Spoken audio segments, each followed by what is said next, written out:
everybody, and welcome to episode 2 of Lit Talks with Skylar and Sydney. I'm your co-host Skylar, here today to talk about the nonfiction novel Into the Wild by Jon Krakauer. Yeah, this was an adventurous story about Chris McCandless's life and death in the great wilderness of Alaska.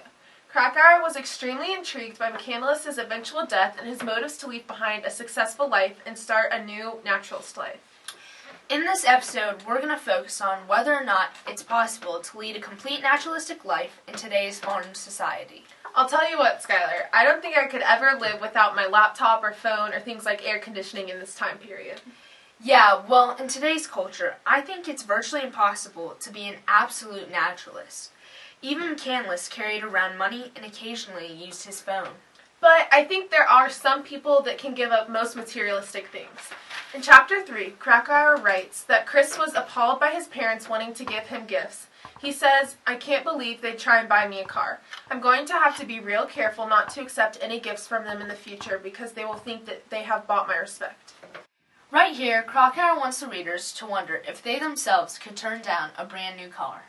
Yeah, Krakauer's purpose is exactly this. He wants readers to question whether or not they could lead a naturalist life, and I definitely don't think I could if Chris couldn't. If Krakauer didn't include this anecdote, the audience would just be reading a story of a man's life. The purpose of this novel is more than just providing facts of what happened to Chris.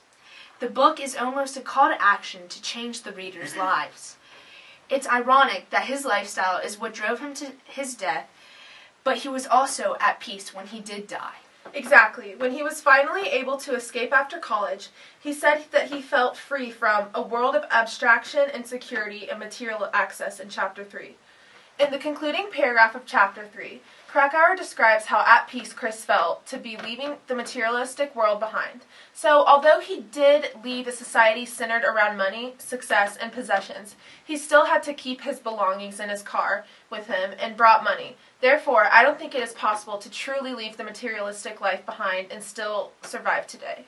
Let's focus on Chapter 13 and the effect Chris's death had on his family. Okay, so another one of the many purposes of this novel is to uncover what McCandless did in his last days on Earth.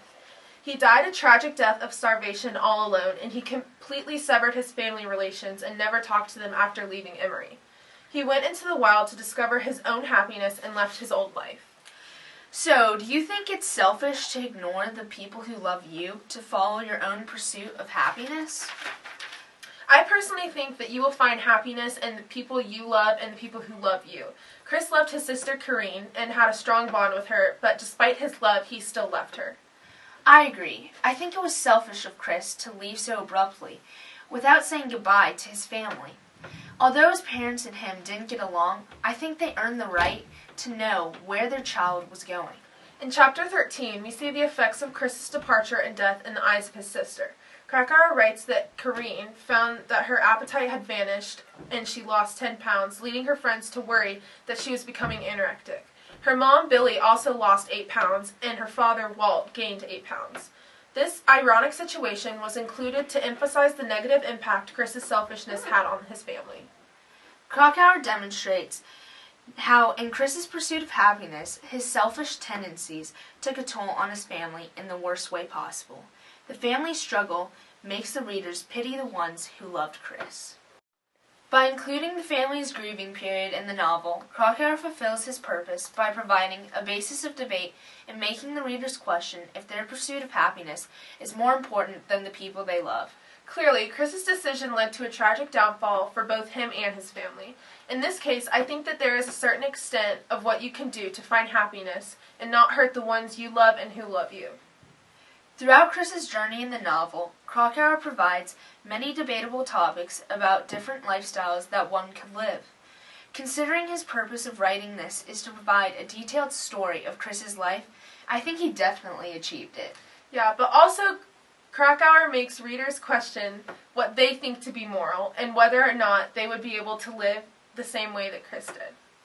Krakauer provided evidence for both sides of each debate in this novel. He was able to fulfill his purpose. Yeah, and I think that about wraps it up for this episode of Lit Talks. I'm Sydney. And I'm Skylar.